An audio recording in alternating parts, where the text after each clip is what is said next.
விலங்குகளுக்கு எழுத தெரிகிற வரைக்கும் புத்தகங்கள்லாம் வேட்டைக்காரனின் புகழ் பற்றியே பேசும் அப்படின்னு ஒரு ஆப்பிரிக்க பழமொழி சொல்லுது. ஏன்னா விலங்குகளுக்கு எழுத தெரிஞ்சதான் சொல்லு வேட்டைக்காரன் என்னென்னலாம் பண்ணுறான், என்னை சொல்கிறான், என்ன கொள்றான், அவனுடைய சுயநலத்திற்காக என்ன பண்ணுறான் அப்படின்னு. அப்போ பேர் வாங்குறதுங்கிறது இன்னைக்கு எளிது. அமைதியான பிள்ளைமா நடிச்சு கூட பேர் வாங்கிட்டு போயிடலாம். உள்ளுக்குள்ள தவறான சிந்தனைகளை வைத்துக்கொண்டு வெளியே நல்லபடியாக பேசிக்கூட நீங்கள் பேர் வாங்கிட்டு போயிடலாம். நீங்கள் போயிட்டு நல்ல ஆள் மாதிரி இருக்க வேண்டிய இடத்துலாம் ஒளிஞ்சு இருந்துவிட்டு சம்மந்தம் இல்லாத இடத்துலலாம் போயிட்டு சைடு வாங்கி நின்றுட்டு இருந்துட்டு போயிட்டே இருக்கலாம். யார் பார்த்து யார் செஞ்சலாம் நம்மளாம் பார்க்கலாம் முடியாது. அந்த காலம்லாம் முடிஞ்சு போச்சு. அடுத்தவர் கண்காணிக்கிற போது சரியாக இருக்கிறவன் சரியானவன் அல்ல. யாரும் கண்காணிக்காத போதும் நீங்கள் சரியாக இருக்கிறீர்கள் என்றால் தான் நீங்கள் சரியானவா. உலகம் உங்களை உற்று நோக்குகிற போது நீங்கள் சரியாக இருக்கிறீர்களா இல்லையா என்பது இரண்டாம் பட்சம். ஏன் நான் இதை சொல்றேன்னா, உங்கள் வாழ்க்கை உங்களை சுற்றி தான் இருக்கிறது. மற்றவர்களால் உங்கள் வாழ்க்கை அமைவதே கிடையாது. பெரும்பாலும் நாமெல்லாம் மற்றவர்களுடைய தயவில் என்னுடைய வாழ்க்கை அமைந்திருப்பதாக நினைத்துக் கொண்டிருக்கிறோம், குறிப்பாக இந்த வயதில். அதுக்காக தான் சொல்ல, டேக் யுவர் ஓன் ரெஸ்பான்சிபிலிட்டி. நீங்கள் பேசும் வார்த்தைகளுக்கு நீங்கள் பொறுப்படுத்திக் கொள்ளுங்கள். நீங்கள் செய்யும் செயல்களுக்கு நீங்கள் பொறுப்படுத்திக் கொள்ளுங்கள். ரொம்ப முக்கியமான அதுதான். உங்களை பற்றி உங்களுக்கு உயர்ந்த மதிப்பீடு இருக்கிற பட்சத்தில் நீங்கள் சரியாக இருப்பதற்கு முயற்சி செய்வீர்கள்.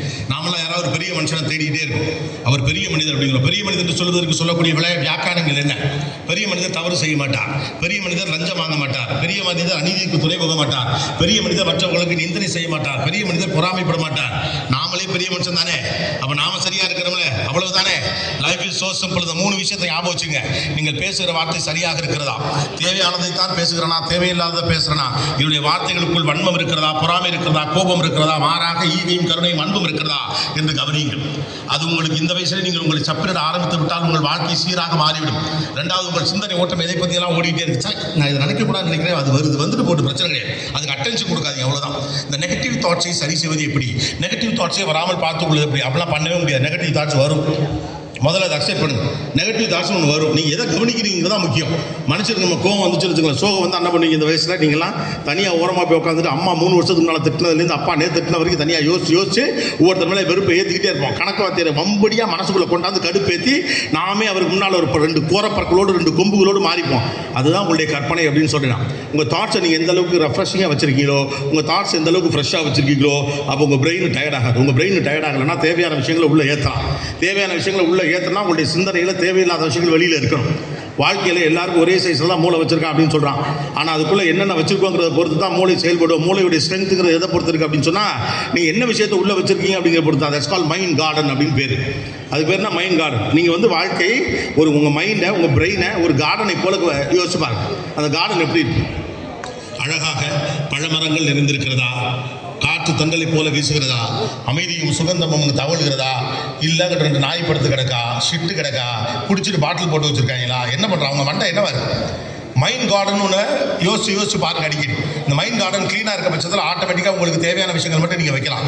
நல்ல சிந்தனைகள் இந்த மைண்ட் கார்டனில் அழகான ஒரு சேரை போடும். அந்த இடத்துல புத்தகத்தை கொண்டாந்து உங்களை படிக்க வைக்கும். கிளிகள் வரும், பழங்கள் வரும், மரங்கள் வரும். Mind garden is much more important. Visualise it. Then that way only you can build your உங்களுடைய மனத்தினுடைய சிந்தனைகளை நீங்கள் சரி செய்யணும். உங்களுடைய மைண்ட் கார்டன் சரி செய்யணும். உங்களுடைய தாட் ப்ராசஸ் சரியாக இருந்துச்சுன்னா ஆட்டோமேட்டிக்காக மீதெல்லாம் சரியாகும்.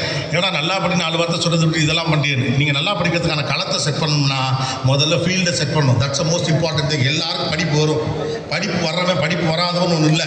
படிப்பு வருவதற்கான சூழலை தன் மனதுக்குள் வைத்திருக்கிறவர், படிப்பு வருவதற்கான சூழலை தன் மூளைக்குள் வைத்திருப்பவருக்கு தானாகவே படிப்பு வரும். பிறந்ததுலேருந்து எல்லாரும் அறிவாளிலாம் கிடையாது. அதுக்கப்புறம் அறிவாளி நினச்சவங்களாம் தான் அறிவாளி ஆயிருக்கா. 3வது எந்த இடத்துல இருக்க வேண்டும் என்பது நீங்கள் முடிவு செய்யணும். ரைட்டா? நீங்கள் என்ன செய்யுங்க, நீங்கள் தானே முடிவு செய்யணும். உங்களை பற்றி உங்களுக்கு நல்ல மதிப்பீடு இருந்தால் தவறானதுக்கு நீங்கள் போய் நிற்கவே மாட்டீங்க, தப்புன்னு தெரிஞ்சு செய்ய மாட்டீங்க.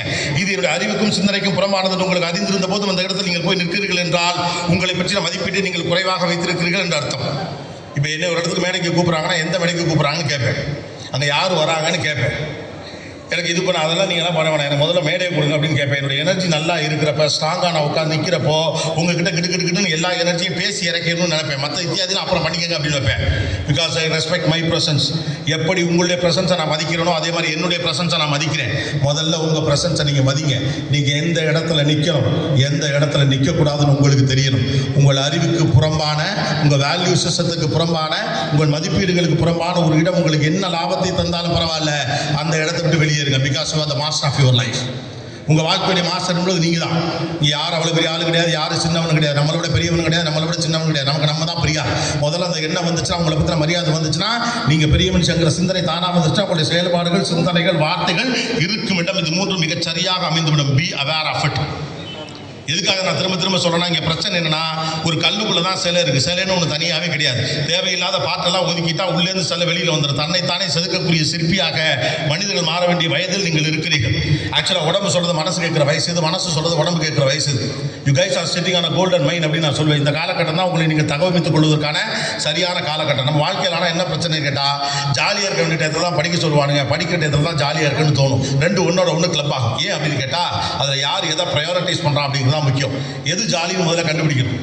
வாழ்க்கையில் எதனால் ஹாப்பினஸ், நீடித்த மகிழ்ச்சியை தரக்கூடிய விஷயங்கள் எது என்று உங்களுடைய அறிவுக்கும் உங்களுடைய புத்திக்கும் புலப்படுகிற போது தானாகவே படிப்பு தான் அதை தரும் என்பதை உங்களால் கண்டுபிடித்து விட முடியும். என்ன சிக்கல் நம்ம ஊர்லனா, நம்முடைய வீடுகளில் நம்மளால் சின்ன பிள்ளைங்கிறதுக்காண்டி ஒரு பொய்யை நம்மகிட்ட சின்ன வயசுல சொல்லிகிட்டே இருந்திருப்பாங்க. என்னது அப்படின்னா, நீங்கள் வளர வளர உங்களுடைய பொறுப்புகள் குறைந்து விடும், நீங்கள் மகிழ்ச்சியாக இருக்கலாம் அப்படின்னு சொல்லியிருப்பாங்க. நீங்களாம் செகண்ட் 2ஆம் கிளாஸ் படிக்கிறப்ப உங்கள்கிட்ட என்ன சொன்னாங்க? சின்ன வயசுல நீ நல்லா படிச்சுன்னா பின்னாலும் ஜாலியாக இருக்கலாம். அம்மாக்கெல்லாம் அப்படி தானே சொன்னாங்க இல்லையா? இப்போவே கையெழுத்தை கரெக்டாக எழுதிட்டேன்னா 4ஆம் கிளாஸ் உனக்கு நல்ல பேர் கிடைக்கும் அப்படின்னாங்க. அப்படின்னா என்ன அர்த்தம்? 2ஆம் கிளாஸ் படிக்கிறது கஷ்டம், படிப்பை கடந்த பிறகுதான் மகிழ்ச்சி வரும். நீ என்ன